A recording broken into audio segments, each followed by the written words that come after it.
जो औरत अपने बालों को बेचती है अथवा फेंक देती है, ये वीडियो जरूर देखे क्या होता है। नमस्कार, आपका स्वागत है। दोस्तों, जय श्री कृष्णा, राधे राधे। दोस्तों, महिलाओं के लंबे बाल उनकी सुंदरता और सौभाग्य के प्रतीक होते हैं। लंबे बाल होना स्त्रियों का एक प्रकार का आभूषण है जो महालक्ष्मी को अत्यंत प्रिय होता है। इसीलिए लंबे बालों का स्त्रियों के लिए बहुत अधिक महत्व होता है। लेकिन आप ये बताइए कि आप जब भी अपने बाल बनाती हैं अथवा कंघी करती है तो आपके बाल टूटते हैं और बालों का जो गुच्छा निकलता है, आप उसका क्या करते हैं? काहे आप भी बाकी महिलाओं की तरह अपने बालों के गुच्छे को इधर उधर तो नहीं फेंक देती है या फिर कचरे के डिब्बे में बिना सोचे ही डाल देती है? अगर आप भी ऐसी गलती करती है तो सावधान हो जाइए। ये गलती आपको बहुत बड़ी मुसीबत में डाल सकती है, आपके जीवन में परेशानियां खड़ी कर सकती हैं। इससे आप अपने ऊपर विपदाएं और कर ले रही हैं। कहीं आप शारीरिक तौर पर बीमार तो नहीं रहती हैं, या फिर आपको कभी ऐसा महसूस होता है कि किसी ने आपके ऊपर कोई तंत्र मंत्र तो नहीं कराया है? क्या आप भी नकारात्मक शक्तियों के वश में रहती हैं? तो दोस्तों, गुरुजी से सुनते हैं कि वो क्या कहते हैं इसके बारे में। तो आइए दोस्तों जानते हैं। दोस्तों, अगर आपको भी बार बार क्रोध आता है, आप हमेशा गुस्से में रहती है, चिड़ाचिड़ापन सताता है, पेट से संबंधी बीमारी है अथवा मानसिक परेशानियों से जूझ नहीं रही है, इसके पीछे आपके बालों का गुच्छा हो सकता है जिन्हें आप यूं ही फेंक देती है।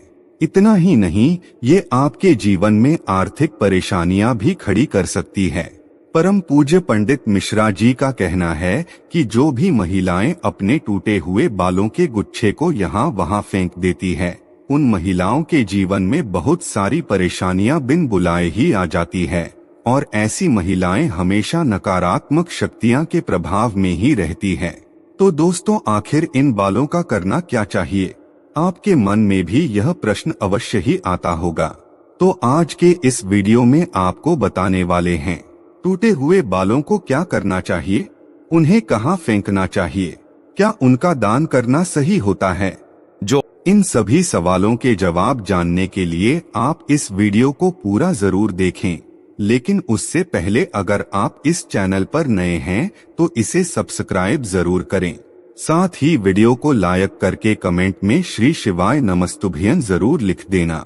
दोस्तों, हिंदू धर्म के प्राचीन ग्रंथ सामुद्रिक शास्त्र में महिलाओं के बालों से संबंधित महत्वपूर्ण जानकारी दी गई है। महिलाओं के बालों से ही उनके स्वभाव और व्यवहार तथा भाग्य का भी पता चलता है। स्त्रियों के बाल देखकर ही जान सकते हैं कि उस स्त्री का आचरण कैसा है। सामुद्रिक शास्त्र के अनुसार महिलाओं का माथा चौड़ा हो तो वह भाग्यशाली होती है। साथ ही अगर उनके बाल लंबे हो तो वह साक्षात मां लक्ष्मी का ही रूप होती है। महिलाओं के लंबे बाल उनकी सुंदरता में चार चांद लगा देते हैं। जिन महिलाओं के बाल लंबे, काले और घने होते हैं, उन पर माता लक्ष्मी की विशेष कृपा बनी रहती है। ऐसी महिलाएं जीवन में हर प्रकार का सुख प्राप्त करती है। लेकिन महिलाओं को अपने बालों से संबंधित महत्वपूर्ण बातें जरूर जाननी चाहिए। गुरुजी के अनुसार महिलाएं अक्सर अपने बालों को लेकर कुछ गलतियां करती हैं जिनका अशुभ परिणाम उन्हें भोगना पड़ता है। जैसे कि महिलाओं को यह पता नहीं होता है कि उन्हें अपने बाल किस दिन धोने चाहिए और किस दिन नहीं धोने चाहिए। साथ ही महिलाओं के बाल काटने के संबंध में भी बातें बताई गई है। उन्हें अपने बाल कब कटवाने चाहिए और कब नहीं, इससे संबंधित नियमों का पालन भी महिलाओं को करना चाहिए, अन्यथा इसका अशुभ प्रभाव पड़ता है। हमारे शास्त्रों में यह मान्यता है कि हफ्ते के कुछ दिनों में महिलाओं को अपने बाल नहीं धोने चाहिए और काटने भी नहीं चाहिए। ये उनके लिए और उनके परिवार के लिए उचित नहीं होता है। आपने अक्सर लोगों को यह कहते हुए सुना होगा कि महिलाओं को मंगलवार, गुरुवार और शनिवार को बाल नहीं धोने चाहिए और ना ही बाल कटवाने चाहिए। इसके अलावा कुछ लोग यह भी मानते हैं कि सोमवार के दिन भी बाल नहीं धोने चाहिए। इसके अलावा महीने की कुछ खास तिथियों पर भी बाल धोने की मनाही की गई है, जैसे अमावस्या, पूर्णिमा, एकादशी आदि दिनों में भी महिलाओं का बाल धोना या कटवाना वर्जित होता है, क्योंकि इन दिनों में चंद्रमा उच्च या नीच स्थिति में होता है। और इसका प्रभाव महिलाओं के मस्तक को प्रभावित कर सकता है, और ये न केवल उनके स्वास्थ्य को प्रभावित करता है बल्कि इसका अशुभ प्रभाव उनके सांसारिक जीवन पर भी पड़ता है।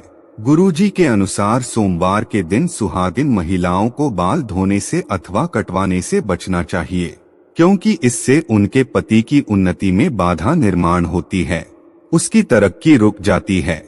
वहीं मंगलवार के दिन अगर सुहागिन महिलाएं बाल धोती है तो कुंडली में मंगल ग्रह कमजोर होता है, इससे उन्हें मंगल ग्रह से संबंधित परेशानियों का सामना करना पड़ता है, जैसे घर में क्लेश, लड़ाई झगड़े होना आदि। मंगलवार के दिन बाल कटवाने से और अपने टूटे हुए बालों को यहाँ वहाँ फेंकने से बचना चाहिए। इसी के साथ ही जिन महिलाओं के छोटे या बड़े भाई हैं, ऐसी महिलाओं को मंगलवार के दिन अपने बाल धोने से बचना चाहिए, क्योंकि मंगल ग्रह का संबंध भाई बहन के रिश्ते से भी होता है। जो महिलाएं मंगलवार और सोमवार के दिन अपने बाल धोती है, ऐसी महिलाओं के भाई के जीवन में परेशानियां आ सकती है। बुधवार को बाल धोना शुभ माना जाता है, इससे धन संपत्ति में वृद्धि होती है, घर में सुख समृद्धि और व्यापार में बढ़ोतरी होती है। वहीं गुरुवार के दिन स्त्रियों को ही नहीं बल्कि पुरुषों को भी बाल नहीं कटवाने चाहिए। कहा जाता है कि गुरुवार के दिन बाल धोने से घर में दरिद्रता पसार लेती है, आर्थिक तंगी होने लगती है, धन की हानि का सामना करना पड़ता है, और गुरु कमजोर होने पर आपका ऐश्वर्य और धन वैभव भी नष्ट होने लगता है। गुरु जब कमजोर होता है तो राजा को भी रंग बना डालता है। इसी के साथ ही शुक्रवार का दिन बाल धोने के लिए और कटवाने के लिए अत्यंत शुभ माना जाता है। यह माँ लक्ष्मी का दिन है। इस दिन बाल धोने से माँ लक्ष्मी की कृपा प्राप्त होती है। अगर इस दिन महिलाएं अपने बाल कटवाती है तो उसे इधर उधर ना फेंके, ऐसा करने से धन की हानि होती है। शुक्रवार को बाल धोते हैं तो शुक्र देव भी प्रसन्न होते हैं, इससे आपके घर में धन संपत्ति वैभव मान सम्मान की वृद्धि होती है। लेकिन शनिवार और रविवार के दिन महिलाओं को अपने बाल धोने से बचना चाहिए। कुछ महिलाएं छुट्टी होने के कारण रविवार को बाल धोती है, लेकिन ऐसा नहीं करना चाहिए, क्योंकि इससे कुंडली में शनि राहु और केतु कमजोर बनते हैं, जिससे आपके जीवन में शारीरिक मानसिक और आर्थिक तौर पर कई परेशानियां निर्माण होने लगती है। इसके साथ ही अमावस्या पूर्णिमा एकादशी के दिन भी बालों को धोने की मनाही की गई है, क्योंकि इस दिन बाल धोने से अशुभ परिणाम प्राप्त होते हैं। वैसे तो सामुद्रिक शास्त्र में कहा गया है कि महिलाओं को अपने बाल कभी कटवाने ही नहीं चाहिए, क्योंकि महिलाओं के बालों का संबंध माँ लक्ष्मी से होता है, और आपके बाल जितने ज्यादा लंबे होते हैं उतनी ही सुख समृद्धि और ऐश्वर्य आपके घर में आता है। लेकिन बाल इतने भी ज्यादा बड़े नहीं होने चाहिए कि वे चलते समय जमीन को स्पर्श करें। जमीन को बाल स्पर्श करते हैं तो जमीन की नकारात्मक ऊर्जा बालों के माध्यम से मस्तिष्क में प्रवेश करती है, इसीलिए बाल बहुत ज्यादा लंबे भी नहीं होने चाहिए।